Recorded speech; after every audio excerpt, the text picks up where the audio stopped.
Pardon the interruption, but I'm Mike Wilbon. Tony and I are back after being off the last 2 days because of college hoops. Tony Kornheiser, we were off? Who was I here talking to? What? Well, you're in an attic. I mean, you just probably just keep talking until the sun goes down and you go to bed. I went up to the attic. The lights were on. The camera was on. I looked into it and I started talking, and I just sort of assumed that you were on the other end from Arizona and you were talking back to me, but I didn't have a great connection. I was at the golf course, green light, Tony. That's nuts. I got to check myself at some point. Welcome to PTI, boys and girls. We will get to the Westbrook Wall trade in just a moment, but we begin today with the Pittsburgh Steelers beating the depleted Baltimore Ravens by just 5 points yesterday. This earned the Steelers the wrath of their coach, Mike Tomlin, who called it, quote, a junior varsity effort. Tomlin said that the Steelers repeatedly dropping passes and repeatedly being stopped in the red zone could be attributed to, quote, us sucking. Wilbon, is Tomlin right to be so tough on his 11-0 team? Tomlin's right to say anything he wants. He's Mike Tomlin. I mean, after Bill Belichick, you can go Andy Reid, Harbaugh, Mike Tomlin. You put them in a group. Those are the great coaches in the NFL. I'm sure I left out somebody, but Sean Payton. But okay, Mike Tomlin's earned the right. And his team looked bad. He's trying to light a fire under him. They had to be bored. They're playing a Ravens team they knew they could just beat up, even if they weren't going to have a lopsided score. And yes, it's Mike Tomlin's job. This is why he's a great coach. He's not going to let this opportunity pass to take a shot. He praises him publicly. He can take a shot publicly.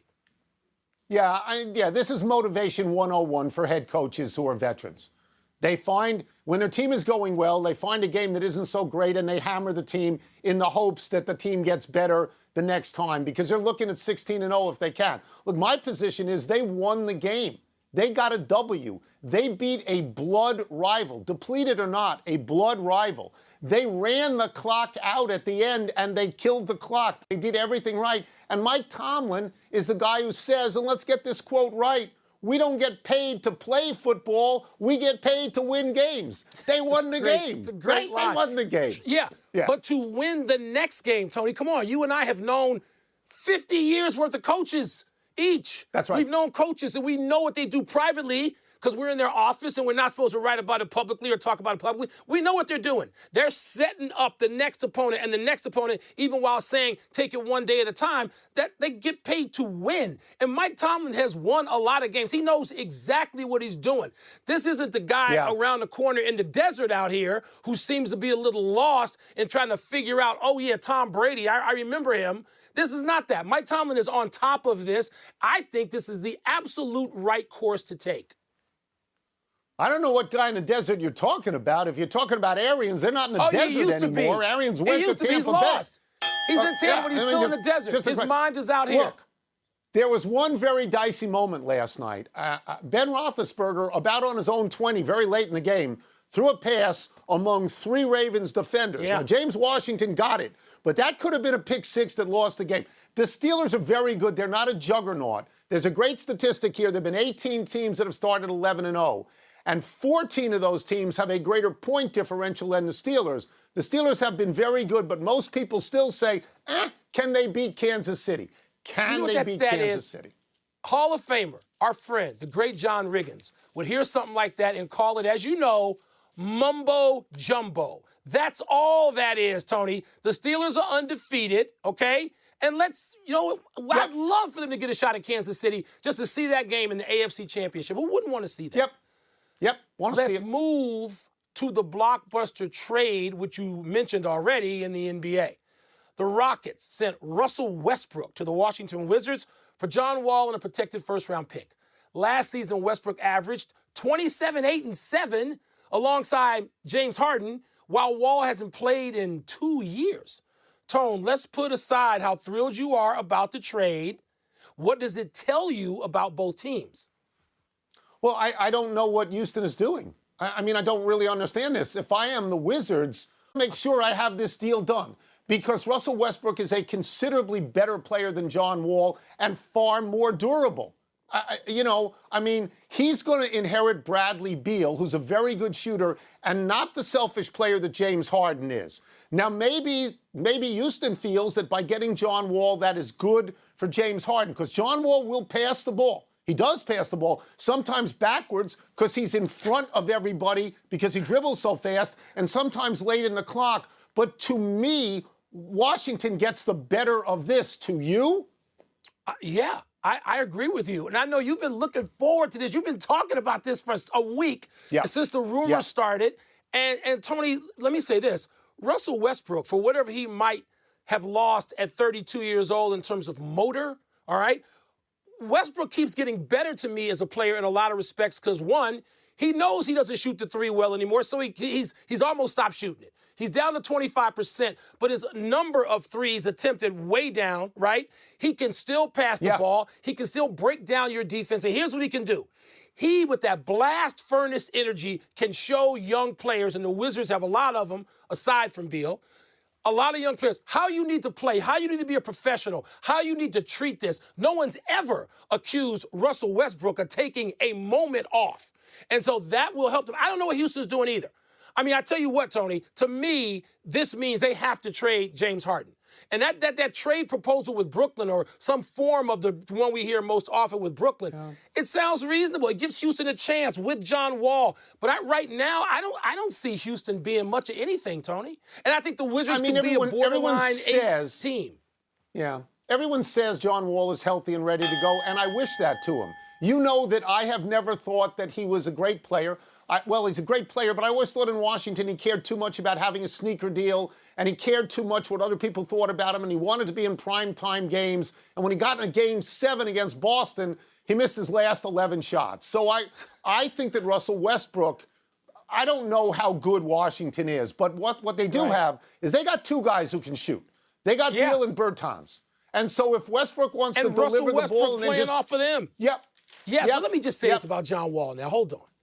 John Wall's he's a great talent. He's been a terrific player, a multiple-time All-Star. I know it didn't work. But, Tony, you mentioned that Game 7. He got him there by hitting a three and doing something he wasn't renowned for in Game 6. They were so close. Game 6. He was great in Game 6. Yeah. But when there is a Game 7, you got to be great in Game 7. LeBron James, great in Game 7. That's how it works. If the Wizards had just one last thing, wait, one last note. All right, go ahead. If the Wizards had kept Paul Pierce on that roster instead of letting him go, and you let him ride herd on Beal and Wall, the history of the Washington franchise, the basketball, not the football, might be very different.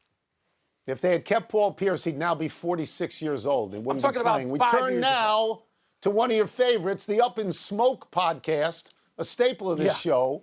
Paul George, another guy I love, appeared and told Steven Jackson and Matt Barnes essentially that it was Doc Rivers' fault that the Clippers blew a 3-1 lead and lost to Denver in the playoffs. The self-named playoff piece said, and I quote, "We never worked on adjustments. We weren't prepared enough going in. We just literally had the same stuff happen over and over again," unquote. Wilbon, your head must be exploding because you love Paul George, but you love Doc even more. What is your reaction to what George said? Yeah, Tony, I don't want to go after Paul George. I know Paul George had a rough spring. And he talked about it.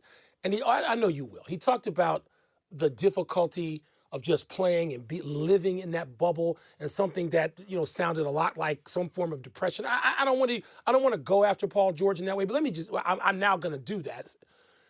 Paul George has played for a lot of coaches. I mean, he's played for Frank Vogel. He played for Nate McMillan. He played for a little bit for Jim O'Brien. He played for Doc Rivers. And all Paul George does is come up short in the postseason. That's all he does. And I was willing to give him benefit of the doubt going in there and playing with a guy who's been an MVP and won 2 rings and an MVP of a championship series. I was willing to give him that benefit of the doubt. But he goes after Doc like this, Tone. It's like, dude, what about your adjustments? What about your personal adjustments? Because you have come up so small in the playoffs. I know, I thought about you. I said, I got to be careful here because Tony's going to love this more than the John Wall trade, so I'll let you have at it. Yeah, no, my first reaction was, this guy? This guy is talking about Doc Rivers? a guy who I believe is 0 for 15 on game-tying or game-winning shots in the last 20 seconds of games. I thought he had one. A guy in Game 7, I talked about John Wall in a Game 7. In the Game 7 against the Clippers, 38 minutes, 4 for 16, 5 turnovers, getting paid $40 million. He's going to crush Doc. Look, Doc is the only guy, the only coach ever, to lose 3 different times at 3-1. Nobody else ever lost twice. So Doc comes in for his share of the blame. But part of Doc's problem is he's got to depend on Paul George because Paul George doesn't deliver. Yeah. He doesn't deliver in this particular case. Well, that's the other coaches. He didn't deliver in Indiana. I forgot Billy Donovan. He had Billy Donovan in the list of coaches, some pretty damn good coaches in that list. And what about, I would just say to Paul George, if he was sitting right in front of me, bruh, what about your adjustments? Where are your adjustments as a player seen by the fraternity as a great player? What are you adjusting to? Because year after year, it's the same stuff, and it's inadequate. Yeah. In the final game, in that Game 7, Paul George and Kawhi Leonard's got 2 championships. They combined for, like, basically nothing, okay? 24 points. It was bad. Jamal Murray had 40 by himself, okay? Let's take a break. Coming up, both LeBron and Anthony Davis have new deals. So how does the future look for the Lakers? And Mike Tyson's successful fight against Roy Jones Jr. has a bunch of old boxers lining up to be next. What's the word for them? I mean, I don't know how you snipe at Doc. I mean, don't you have to look inward? Don't you have to look inward? Apparently not. He just went like this. Let me point a finger at somebody else.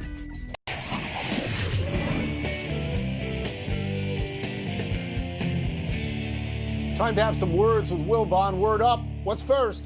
LeBron must be feeling blank about the Lakers. Bullish. He's signed for a few more years. Anthony Davis signed for a few more years. They got Montrezl Harrell. They got Dennis Schroeder. They got Marc Gasol. All good additions. They got rid of Dwight Howard. Addition by subtraction. They've watched other teams get worse. And even the teams that are up and coming, like Phoenix and certainly Dallas, they're at least a year away. I'll bet LeBron is thinking, you know what? I got 4 now. I can win a couple more. He's feeling bullish. Yes, Tony. In that same way, I'm going to say he's feeling splendiferous. I mean, when he looks around, his team got better, at least on paper. We have to go into the season, which starts in 3 weeks, thinking, wow, the Lakers are absolutely a reasonable favorite here to repeat. Yep. All right. And Golden State, which I still think is going to be a playoff team at a level higher than most people do. I think they're possibly a 4 or 5 seed, even without Klay Thompson. But not without Klay Thompson. You just can't see him being a championship threat to the Lakers right now. And so, yeah, Tony, splendiferous. If you're LeBron, you're thinking about legacy. You're thinking about if you can stay healthy, LeBron can pile them up. He really can. Next. Evander Holyfield, Buster Douglas, and Kevin McBride are blank for wanting rematches with Mike Tyson. Clinically insane. Do they not see who Mike Tyson is? Mike Tyson at 54 is still a fighter. He looks like he could kill someone. Buster Douglas, are you kidding me? He can't get in shape. He's 60 years old. He can't fight Tyson. Kevin McBride, I don't even know who that is. Evander Holyfield at 58, maybe he could get in shape, but he's not that guy anymore. He's not a boxer anymore. Mike Tyson is still that guy. He'll always be that guy. They're crazy. Crazy. That leads me into, my word, delusional. Because that's what these guys are. I'm sorry, were they watching this? Tony, look, if we're talking about Mike Tyson going out and fighting somebody in his prime at, 30 years old, another Tyson, that's one thing. But Mike Tyson fighting these guys, you see how fast Mike Tyson's hands were against Roy Jones Jr. and the power behind those punches. Roy Jones Jr., his entire goal, his objective was not to get hit even one time by Tyson. Those heavyweights aren't going to fight that way. They're delusional. Mike, somebody's going out like Nate Robinson, and it ain't going to be Tyson.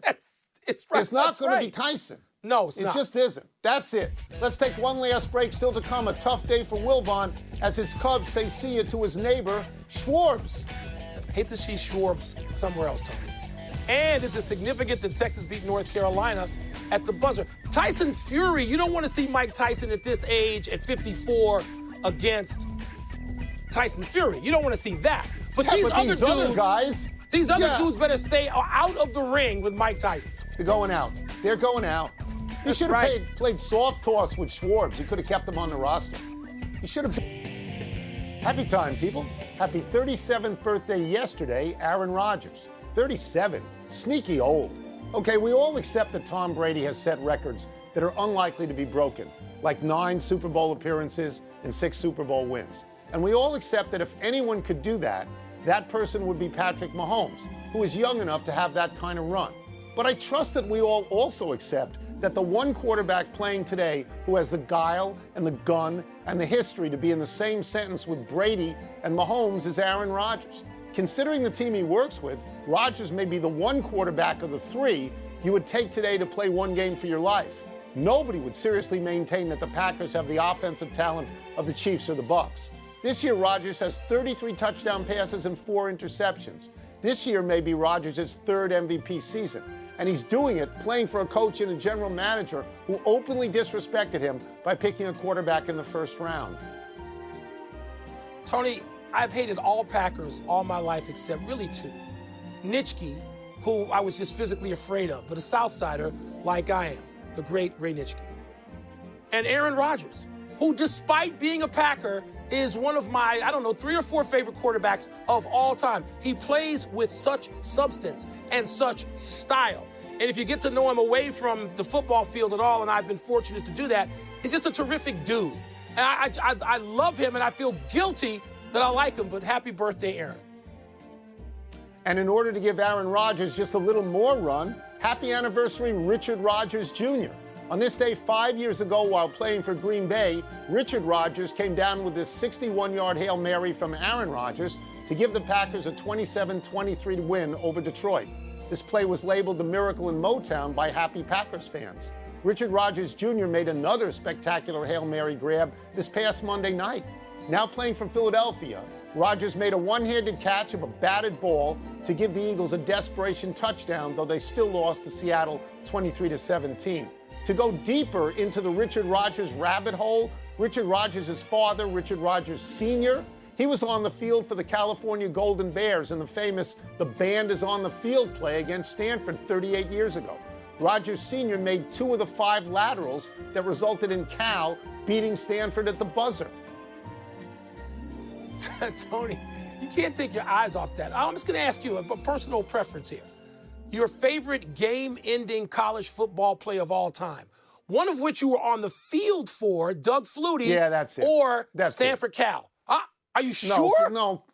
I was standing in the end zone when Phelan caught the ball. Yeah, no. You watched this and you can't take your eyes off this play, though. No, I know. A melancholy trails to Rayford Johnson. The Olympic decathlon champion died yesterday at age 86. History lesson, kids. Back in the day, way back in the day, 50, 60, 70 years ago, there was no doubt who the greatest athlete in the world was. It wasn't a baseball player like Willie Mays or a football player like Jim Brown or a basketball player like Wilt Chamberlain. The greatest athlete in the world was the Olympic decathlon champion. 10 grueling events over 2 days, testing your ability to run and jump and be physically and mentally strong. And in the final stages of the 1,500 meters, the last event, in the darkness, you saw the pain on their faces and the cramps in their bodies. Rayford Johnson was the Olympic decathlon champion in Rome in 1960. He dueled with another great decathlete, C.K. Yang of Taiwan. Bob Mathias was an Olympic decathlon champion who got his picture on a Wheaties box. Caitlyn Jenner, then Bruce Jenner, was an Olympic decathlon champion. Now you can't name the champion. Rayford Johnson was an American hero. Tony, we were fortunate enough to be involved in the Sports Century project, in which we tried to list, in our opinions, with some perspective, the greatest athletes of the 20th century. Rayford should be higher than wherever he finished. When you look back on this, as you just did, top 10, and maybe Carl Lewis and Bo Jackson and Jackie Robinson, who played like 8 or 9 sports, those people belonged higher, and people don't even know them now, and that's a shame. Rayford Johnson, an icon. One omission or one mistake, it's on me. I got to own up to it. I call the Steven Jackson, Matt Barnes podcast Up in Smoke when it's actually all the smoke. Let's go to the bench. Get it right. Get it right. Quickly. Clippers waive Joakim Noah. His agent says he's likely to retire. Your thoughts? He was on some of my favorite Bulls teams ever. It's a shame Derrick Rose got hurt. We don't know how high, with a healthy Rose, they could have climbed. Number 13, BYU scheduled. Number 18, Coastal Carolina this Saturday. Is that a big deal? Yeah, beat a good team, move up. The Cubs didn't tender an offer to Kyle Schwarber, making a free agent. Okay by you? Kyle Schwarber helped win a World Series for the Cubs. That's the only sentence that matters. It is okay. I love it. Texas beat North Carolina on a buzzer beater. Is that significant? No, Shaka Smart's hair is significant. Last one, college hoops tonight. Washburn at number 7 Kansas. Are you smelling upset for the Ichabods? No, this is the Gary Woodland Bowl, though, Tony. Ask me about it later, I'll tell you. Gary Woodland, the golfer, also a hoopster, point guard, a good one. Out of time. Try and do better the next time. I'm Tony Kornheiser. I'm Mike Wilbon. Same time tomorrow, knuckleheads. You can get the podcast on the app or Apple Podcasts. And now, here is SportsCenter. Dan Loud, happy belated birthday.